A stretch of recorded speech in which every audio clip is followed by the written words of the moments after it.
My mother-in-law didn't cry at our wedding. She didn't object. She waited until our honeymoon and told my husband I was optional. What she didn't expect was that he would choose the door instead of her. The first time my mother-in-law tried to replace me, we were barefoot in a honeymoon suite that smelled like salt and sunscreen, with our suitcases still half open on the floor. Ethan was at the balcony doors, tugging the curtain aside like he was checking for a storm. I thought he was looking at the ocean. He was looking at his phone. He didn't say, sorry. He didn't say, give me a minute. He didn't say anything at all. Just stared at the screen until the light from it turned his face a different person. I watched the muscles in his jaw tighten, then loosen, like he was swallowing something sharp. Who is it? I asked. He didn't answer right away. He didn't have to. He held the phone a little closer to his chest like a teenager caught sneaking out. My mom, he said. I waited for the next sentence. The normal one. The one where he would laugh and say, she's just checking in. I told her we landed. We're fine. Instead, he said, she says it's urgent. I let out a breath through my nose. Not a laugh, not a sigh. A measured exhale I had learned from years of dealing with Carol. Like you do when you're standing too close to a barking dog and you're trying not to startle it. Urgent, I repeated. She wouldn't, he started, then stopped, because even he didn't believe himself. We'd been married for 8 hours.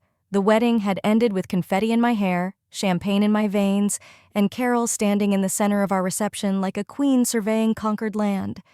She'd hugged Ethan too long and kissed his cheek too close to his mouth, then turned to me with that polished smile people wear when they want witnesses. Take good care of him, she'd said, loud enough for the photographer to catch it, like she was handing over a car she expected back in perfect condition. I'd smiled because I was supposed to. Because that's what you do when you're trying to be the bigger person. When you're trying to pretend you're not hearing the subtext. He belongs to me. I'm letting you borrow him. We'd escaped. We'd gotten on a plane. We'd landed. We'd checked into a resort so expensive it had its own scent. We'd been alone for the first time in months, and Carol had found a way to crawl into the room anyway. Ethan swiped to answer before I could tell him not to. His voice went soft automatically, the way it did around her, like she was a sleeping baby and any wrong sound would wake a scream. Mom? What's wrong? I couldn't hear her, but I watched his eyebrows lift, then knit together, then lift again, like he was being pulled on invisible strings. Slow down, he said. What do you mean you can't? He turned away from me and took 2 steps toward the bathroom, like distance could make the conversation private, like the walls could protect him from the fact that he was already choosing her. I sat on the edge of the bed and forced myself to keep my face calm. My hands stayed folded in my lap like I was in a meeting, not my honeymoon. He said, No, you're not alone. Dad's there. Pause. He's at the house? Okay, but pause. I understand, but we just got here. A longer pause, a deeper swallow. I know you're upset. When he finally came back into the room, his eyes wouldn't meet mine. She's having a hard time, he said carefully. About what? He hesitated, and that hesitation was its own answer. He was filtering, he was translating. He was deciding what version of her chaos I could handle. She says she's not feeling well, he said. Like chest tightness. She's scared. I stared at him. Is she going to the hospital? I asked. She doesn't want to, he said quickly. She says it's probably stress. She says she can't breathe and she's alone and... You said your dad is there. She says he's useless, Ethan muttered, and then looked like he hated himself for saying it. I didn't respond to that. There were a dozen things I could have said, but I'd learned with Carol that giving her too much of your emotion was like pouring gasoline near a candle. Instead, I asked the only question that mattered. What does she want? Ethan ran a hand through his hair and looked at the floor. She wants me to call her back on FaceTime, he said. Ethan. She says she needs to see me, he added, like that made it better, like it made it medical, like it made it not what it was. I nodded slowly. Okay, call her. He looked relieved, and that relief stung more than her voice ever could. It said, thank you for letting me. It said, thank you for not making me choose. It said, Thank you for stepping aside. I held up a finger. But do it on speaker, and don't walk away from me. This is our honeymoon. His mouth opened like he wanted to argue. It closed again. He nodded once. He tapped FaceTime. The ringtone sounded too loud in the quiet room. Carol's face appeared on the screen instantly, like she'd been waiting with her finger on the button, like she hadn't been in panic, like she'd been in position. Her hair was perfect. Not hospital perfect, not just cried perfect. Perfect, like she'd checked her reflection first. "Ethan," she breathed, and she pressed a hand to her chest as if remembering to act. "Mom," he said, soft. "What's going on? Are you okay?" Her eyes flicked, just for a second, to the corner of the screen where my reflection would be. She didn't acknowledge me, not even with a nod, not even with the polite lie of inclusion. "I don't feel right," she said. "I can't stop shaking." Ethan leaned closer to the phone. "You need to go to the ER. "No," she said, immediately, too quickly. "No hospitals. You know how they are. They'll keep me overnight, and then I'll be alone, and I'll—" "Dad's there," Ethan reminded her gently. Carol's mouth tightened. "Your father is physically present. That's not the same thing." I watched Ethan's shoulders sink like he'd been carrying her weight for years. "Okay," he said. "Okay. Breathe with me, in and out." Carol did it, just once. Then she stopped, because she didn't actually want to calm down. She wanted to stay the center of the room. "This is what happens," she said. "This is what happens when you leave me." Ethan flinched. I kept my expression neutral, but inside my stomach curled. Not because I was surprised, because I recognized the move, the guilt hook, the emotional invoice. Carol continued, voice trembling in a way that sounded practiced. "I knew this would happen. I told you I wasn't ready for this. Mom, it's a honeymoon," Ethan said, like the words tasted wrong. Carol made a sound that might have been a sob if she wanted it to be. I know. I'm not trying to ruin anything." She paused. Then, like she couldn't help herself, she added, "I just need you to be my son." I didn't interrupt. I didn't roll my eyes. I didn't react. I let her show him exactly who she was. Ethan said, "I am your son." "No," Carol snapped, the softness gone for half a second, the mask slipping. "Right now you're playing house. Right now you're pretending you can be someone else's man." He blinked, startled, like he hadn't expected the truth to come out that clearly. Carol caught herself and softened again. I'm sorry, I'm just scared." I leaned forward slightly, my voice calm. "Carol," I said, "if you're having chest tightness, you need medical help." Her eyes darted to me again, and this time she smiled. It was polite, thin, sharpened. "Oh," she said, like she'd forgotten I existed. "Hello?" Ethan glanced at me like I'd stepped into traffic. Carol continued, still smiling. "How are you enjoying the resort?" The whiplash was deliberate. She wasn't in distress. She was in control. "I'm concerned about you," I said, keeping my tone even. "Go to the ER. We can call you back when you're safe." Carol's smile widened. "That's very thoughtful." Then she turned her eyes back to Ethan, and the smile dissolved like it had never been there. "I need you," she said. Ethan's voice got smaller. "Mom, I'm not asking," she said softly. "I'm telling you, I need you." Silence swelled in the room. The air conditioner hummed like it was nervous. I looked at Ethan, waiting. Not for him to defend me, not for him to fight her, just for him to remember where he was, who he had promised himself to 8 hours ago. He didn't. He said, "What do you want me to do?" Carol exhaled, satisfied. "I need you to come home," she said. I actually laughed then. One sharp sound I couldn't stop. Ethan's head snapped toward me. Carol's eyes flicked again, and I saw it, clear as daylight. She wanted me to hear this. She wanted to plant the flag. "Come home," Carol repeated, slower this time. "Just for a day. I'm not well. I don't want to be alone." "Mom," Ethan said, voice strained. We're in another country." Carol's expression didn't change. "So?" she asked. One word. So. Like distance was an excuse, not a barrier. Like our honeymoon was an inconvenience, not a once-in-a-lifetime. Ethan stammered. I can't just... Carol tilted her head. "You can," You're choosing not to. I watched Ethan's eyes dart. Fight or flight, freeze. Years of conditioning turning him into the version of him she could control. I held his gaze. This was the moment. The first one. The early one. The one you don't forget because it tells you exactly what the marriage will be if you don't stop it now. Ethan swallowed. Mom, I can't fly back today. Carol's eyes narrowed, just slightly. So you're abandoning me? No. Yes, she said. Yes, you are. He said, I'm married. Carol's face did something strange, like she'd tasted something sour. You're married, she repeated, and her tone made it sound like a phase, like it was something he'd grow out of. Then she looked directly into the camera, and this time she didn't pretend I wasn't there. I raised you, she said, voice suddenly steady. Do you understand that? I sacrificed everything. I made you who you are. Ethan whispered, I know. Carol nodded, as if accepting a debt acknowledgement. I'm not going to compete with some girl you've known for a few years, she said calmly. Ethan's face went pale. I didn't. I just got still. Carol continued, voice low, smooth, deadly. I'm your mother. I come first. She let that settle, then added, almost kindly, Your wife is optional, I'm not. Ethan went completely silent. My heart didn't race. It didn't even pound. It went cold.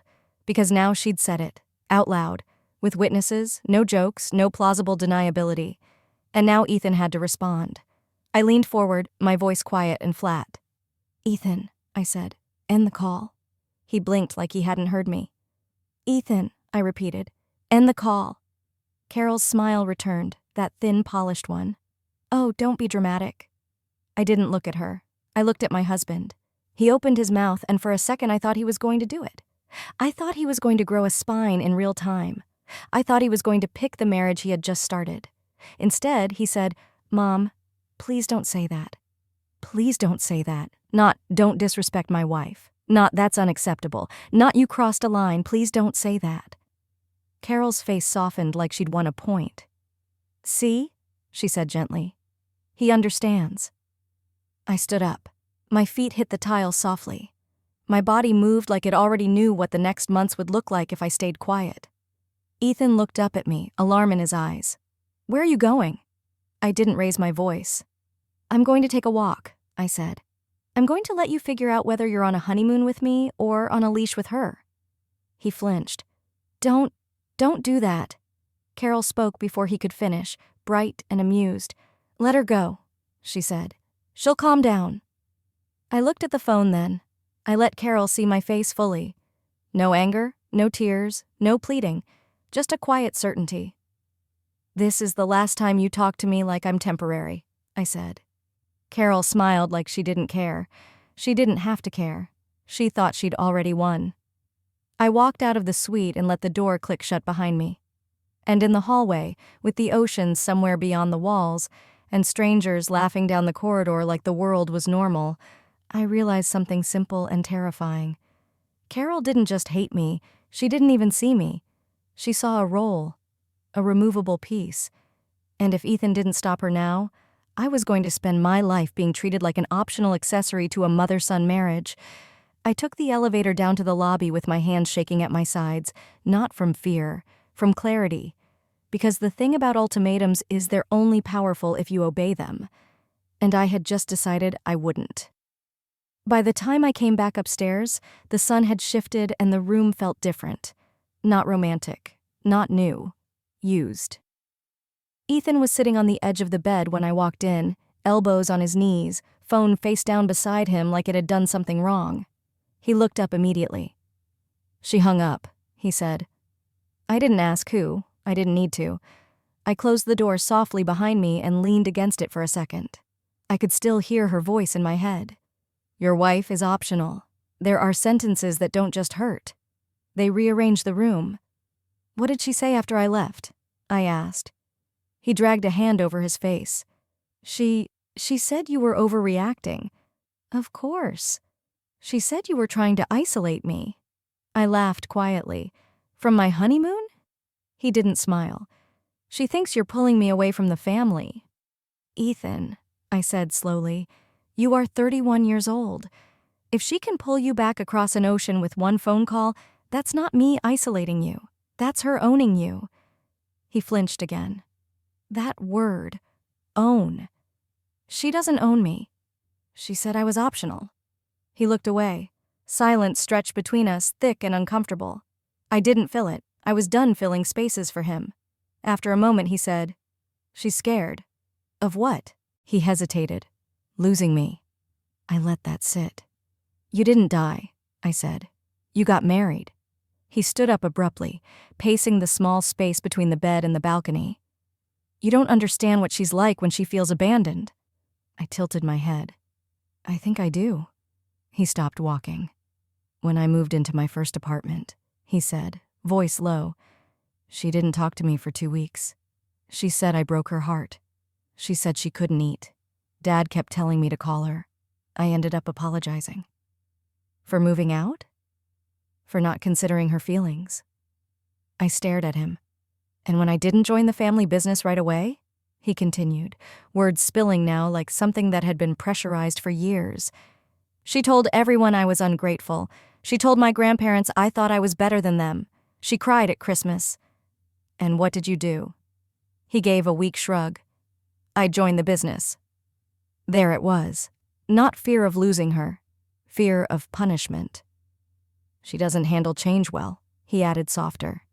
"Change?" I repeated. "Or control?" He didn't answer. I walked over to the balcony and slid the door open. The air outside was warm and thick with salt. People were laughing at the pool below. Somewhere, someone was ordering drinks.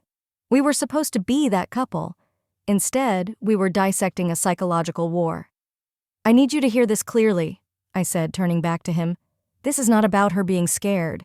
This is about her making sure she stays first.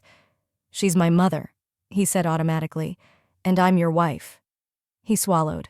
"She's always been first," he admitted, and the honesty of it almost knocked the breath out of me. Not defensive, not angry, just factual. Always been first. I nodded slowly. "And you're deciding whether that changes."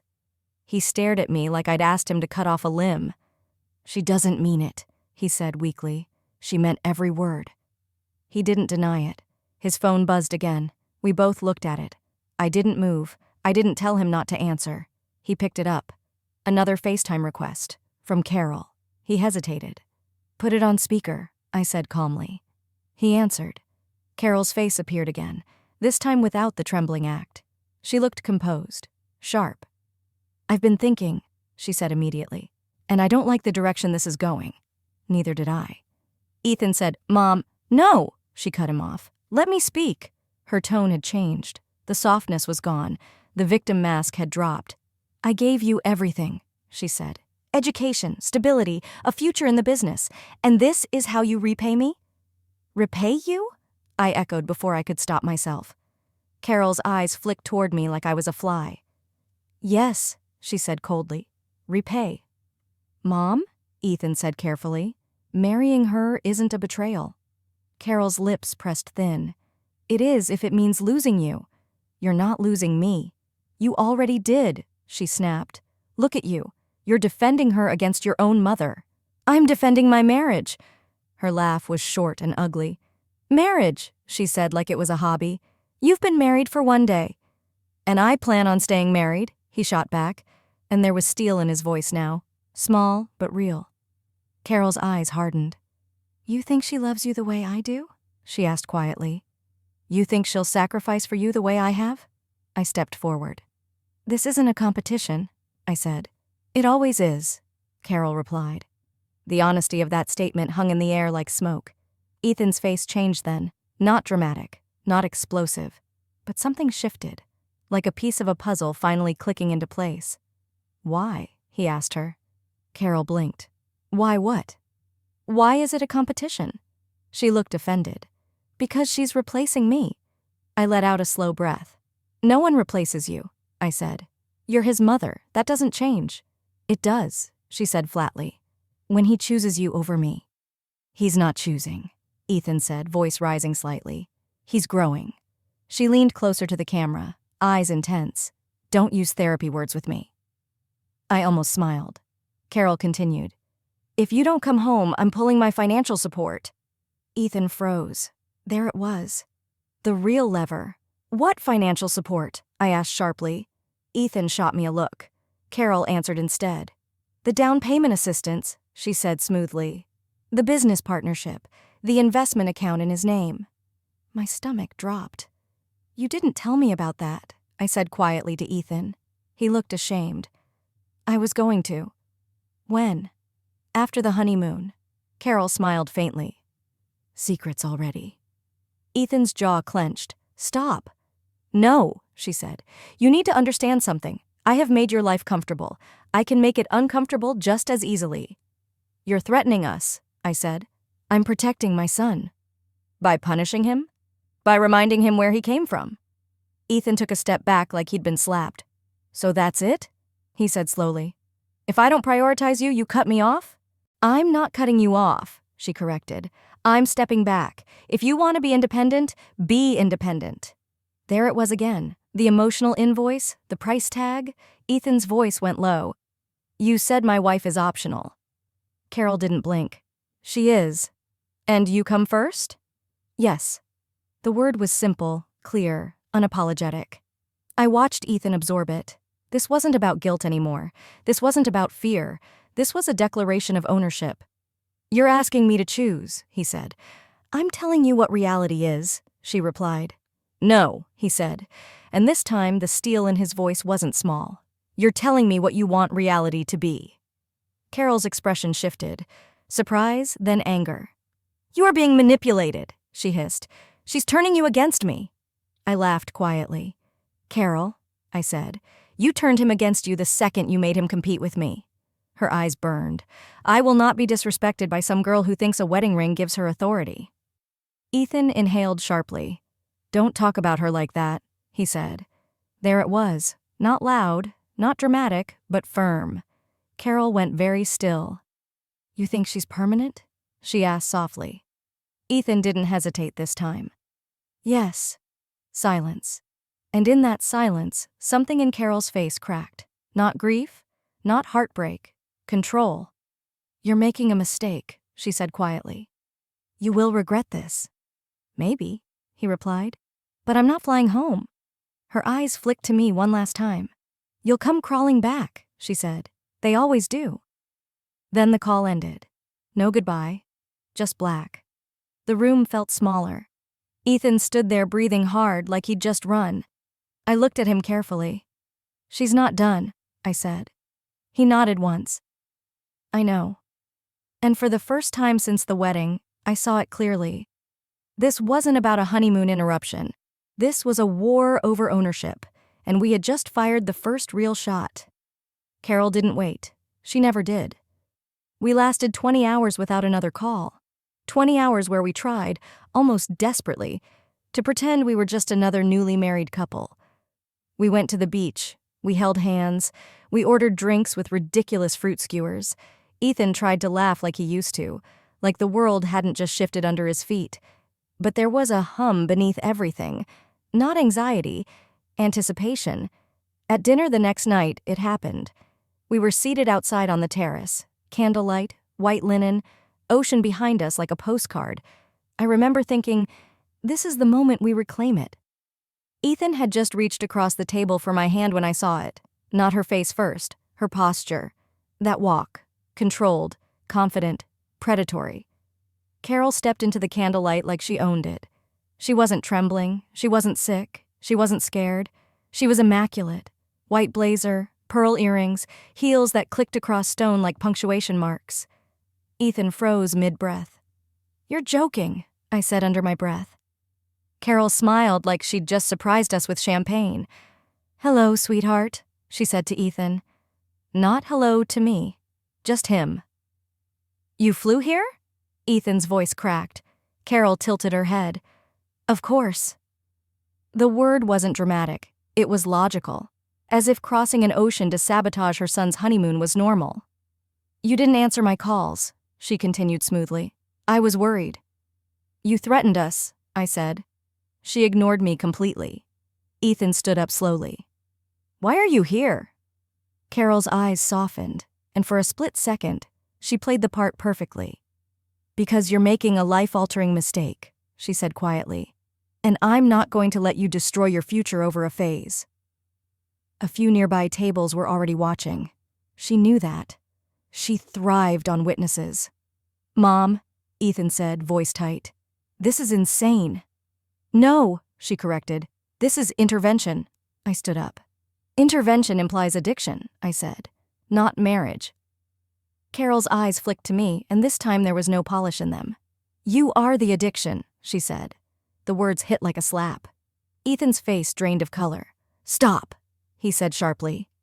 Carol stepped closer to him, ignoring the line between us like it didn't exist. "You don't even see it," she continued, voice rising slightly. "She's isolated you. She's convinced you that your own mother is the enemy." "I'm standing right here," I said calmly, "and I haven't convinced him of anything. You did that yourself." Her head snapped toward me. "You have no idea what I've sacrificed for him. And he doesn't owe you ownership because you chose to have a child." Gasps from the next table. Carol smiled, but it wasn't polite anymore. It was sharp. "Listen carefully," she said, loud enough now that half the terrace could hear. "You think you're his priority because you signed a piece of paper?" I didn't flinch. "I am his priority because he chose me."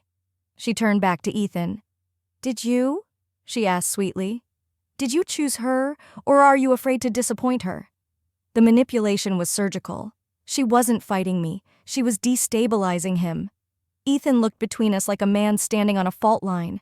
Carol leaned in closer, lowering her voice but not enough to hide it. "You can still fix this," she said. "Come home with me. We'll sort out the annulment quietly." Annulment. The word landed like a bomb. Ethan stared at her. "You flew here to tell me to divorce my wife." "I flew here to save you," she replied. "From what? Love? Adulthood? Autonomy?" "Carol," I said evenly, "you are humiliating yourself." She laughed softly.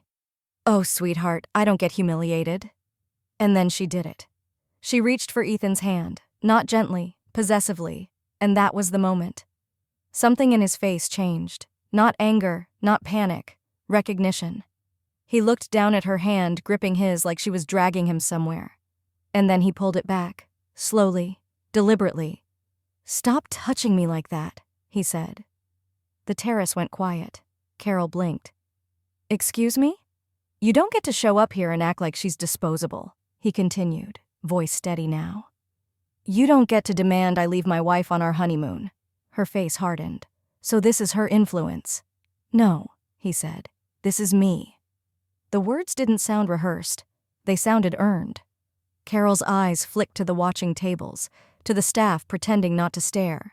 "You are embarrassing yourself," she hissed. "No," he replied quietly. "You are." She stepped closer, dropping the performance entirely. "You think she'll stand by you when things get hard?" she whispered. "When the business fails? When the money dries up? I will." He didn't hesitate. "Then you don't know me at all." Silence. Thick. Electric.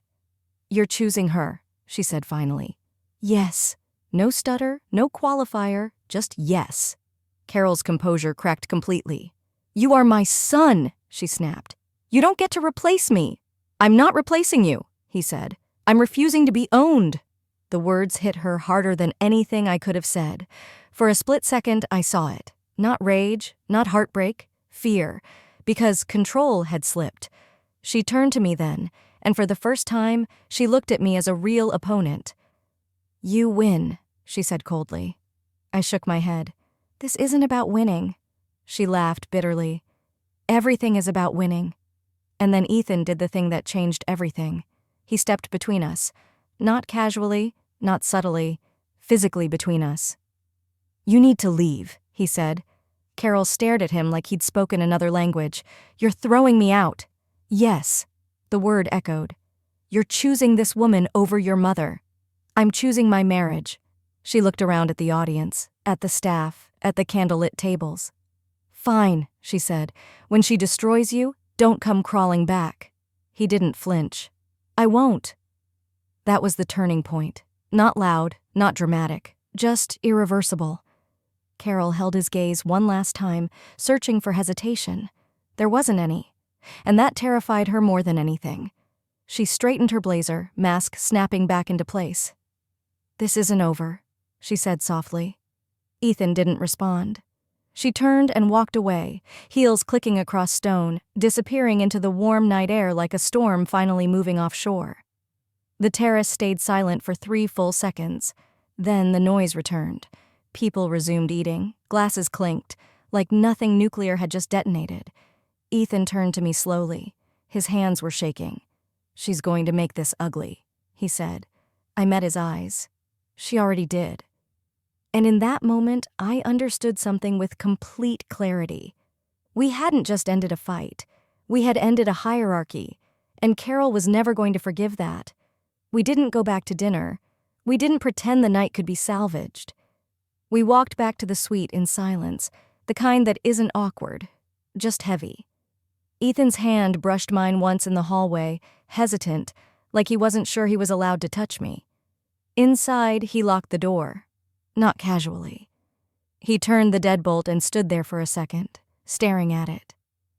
"I should have done this years ago," he said quietly. I didn't rush to comfort him. I didn't say it was okay. "It wasn't about years ago," I replied. "It was about tonight." He nodded once, then his phone buzzed again.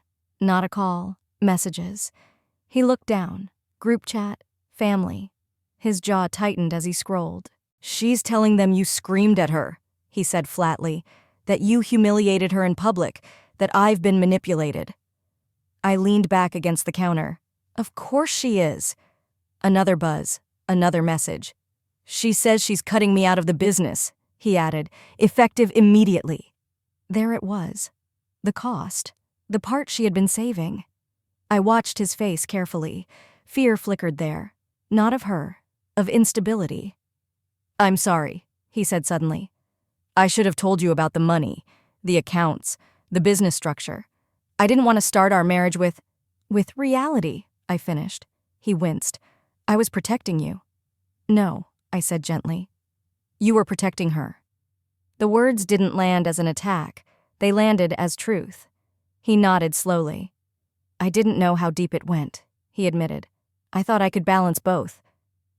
"You can't balance ownership," I said. He looked at me then, really looked at me. Are you going to leave?" he asked quietly. The question wasn't dramatic. It was terrified. "I left the room," I said. "Not the marriage." He exhaled shakily. "But I won't compete with your mother for the rest of my life." "I don't want you to," he said immediately. "Then understand something very clearly." I stepped closer. "She will escalate. She will punish you. She will smear me. She will tell everyone I tore you away from her. She will try to create crises." "I know," he said. "And if you ever even consider running back to calm her down instead of standing here with me," I continued, voice steady, "I'm done. Not because I don't love you, but because I won't be optional." He didn't hesitate. "I won't," he said. And this time I believed him, because something fundamental had shifted. Not rebellion, separation. The next week proved it. Carol didn't go quietly. She withdrew funds. She froze access to shared accounts. She announced to extended family that Ethan had chosen lust over loyalty. She implied I'd rushed him into marriage. She sent him long, exhausting emails detailing every sacrifice she'd ever made for him, line by line, like a bill. He didn't respond to any of them. He met with a lawyer instead. He separated his name from the business formally. He declined the inheritance offer she dangled once she realized threats weren't working. He blocked her number. The day he did that, he didn't say anything dramatic. He just set his phone down and said, "I'm done being managed." And I saw it. The grief. Not of losing a mother. Of realizing he never really had one. Carol tried one last time. She showed up at our apartment unannounced 2 months later. No screaming, no theatrics, just quiet devastation on her face. "I don't recognize you anymore," she said to him in the hallway. He stood straight. "I recognize myself," he replied. She turned to me then. "I hope you're happy," she said. I met her eyes. "I am." She searched his face one last time for weakness, for softness, for guilt. She didn't find it. And that terrified her more than anger ever could. When she left, she didn't slam the door. She closed it gently. Control, even in retreat. But she never came back. No contact wasn't explosive. It was surgical, blocked numbers, legal boundaries, silence. And silence for someone like Carol was the worst punishment of all. People assume cutting off family feels powerful. It doesn't. It feels quiet. It feels like walking away from a house you grew up in and realizing it was never really yours. Ethan grieved. Not loudly, not publicly, but privately. He grieved the version of his mother he'd invented to survive her. And I grieved the version of marriage we almost had. The one where I would have smiled at holidays while being subtly erased. Where I would have been introduced as the wife instead of by my name. Where I would have learned to live with being second. That version died on a honeymoon terrace. And I don't miss it. Sometimes people ask if I regret giving him that ultimatum, if I regret forcing the choice. I didn't force anything. She did. When she said I was optional, when she said she came first. All I did was refuse to accept it. Marriage isn't about replacing parents. It's about building something separate. And if someone insists on staying first, they will always see your spouse as temporary. Carol thought I was a role, a placeholder, an accessory. She thought I would fold under pressure. She didn't understand something simple. I didn't marry a man to compete with his mother. I married a man to build a life. And the night he chose the door instead of her control, he finally became someone capable of that life. We didn't win a war, we ended one. And the peace that followed wasn't loud. It was clean, permanent, and worth every single threat she ever made. She said she came first. Now she comes nowhere near our lives.